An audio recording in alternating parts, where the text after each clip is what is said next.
Député de Néligan. Merci, Madame la Présidente. Merci pour l'excellent rapport et merci pour votre présentation. Écoutez, on voit très bien le rôle de la Commission des partenaires du marché du travail et l'ensemble des partenaires. Ma question, elle est très simple. Sentez-vous une réelle inquiétude par rapport à la rareté de main-d'œuvre au niveau de l'ensemble du territoire québécois? Bien, la réponse est oui. Je pense que les partenaires du marché du travail expriment clairement le fait que, de la même façon que le Québec a pu traverser des moments de crise associés davantage à une situation économique défavorable, il y a un sentiment de crise, mais là, basé sur une économie qui va bien et en même temps conjugué à un défi de trouver des solutions innovantes pour répondre aux enjeux de rareté. Je ne vais pas essayer de mettre des mots à votre place, mais vous qualifiez que la situation, c'est une situation de crise par rapport à la main-d'œuvre. Bien, les partenaires, dans le fond, c'est sûr que du côté patronal, c'est vécu avec plus de force, mais les partenaires constatent qu'il y a quand même un enjeu d'adaptation important parce qu'il faut voir que l'idée, c'est pas seulement... ce qui se passe en ce moment force le jeu, pas seulement sous le couvert de trouver de la main-d'œuvre quand on n'en trouve pas, ça force aussi le jeu de dire comment je développe mon entreprise à l'avenir. Est-ce que je passe à la numérisation? Est-ce que j'améliore ma productivité? Est-ce que je trouve des stratégies? Donc, au fond, le propos des partenaires à la Commission par rapport à la situation globale de rareté, c'est de dire qu'il y a une grande transformation et il faut qu'on soit capable de trouver, et il y a des choses qui se font, il y a des gestes qui sont posés concrètement et qui sont reconnus comme étant des gestes utiles pour remédier à la situation, mais il y a un sentiment d'urgence, quand même d'agir et puis d'être sur les bonnes choses. Justement, parlons de ce sentiment d'urgence et on sait très bien que l'équation de répondre à la crise de main-d'œuvre, ce n'est pas uniquement l'immigration, on s'entend. Vous avez évoqué l'automatisation, vous avez évoqué la digitalisation, vous avez aussi évoqué l'adéquation formation-emploi, mais on sent que ces deux paramètres, ces deux blocs nécessitent du temps.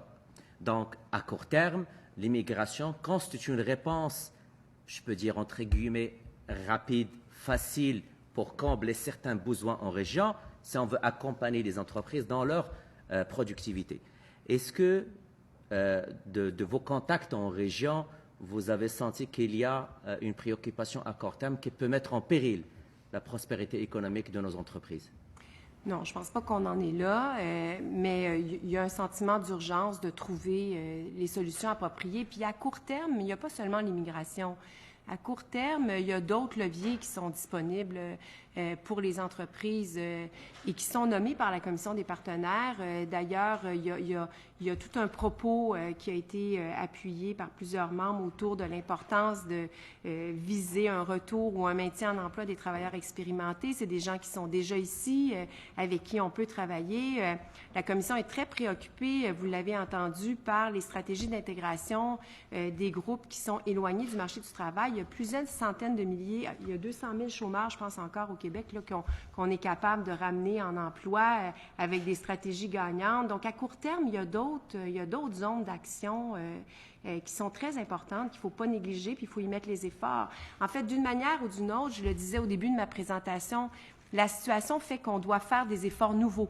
On doit s'adapter. Ça met de la pression pour qu'on change nos façons de faire. Maintenant, à court terme, il y a des leviers, il y a plusieurs leviers disponibles pour les entreprises au Québec. Oui, M. Néligan, monsieur le député de Néligan. Merci, Madame la Présidente. Oui.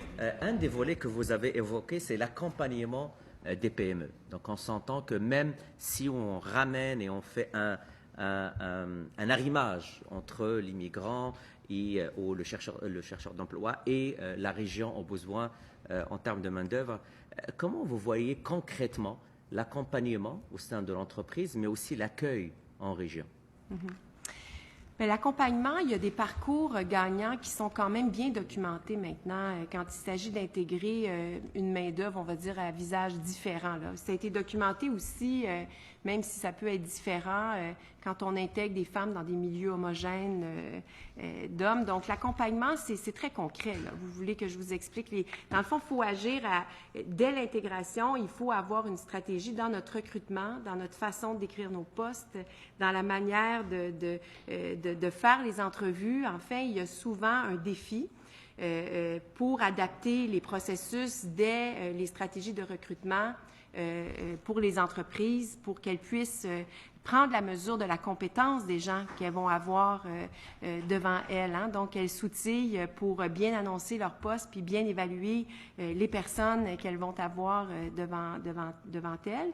Et par la suite, ça prend souvent des interventions en milieu de travail qui vont impliquer aussi les équipes.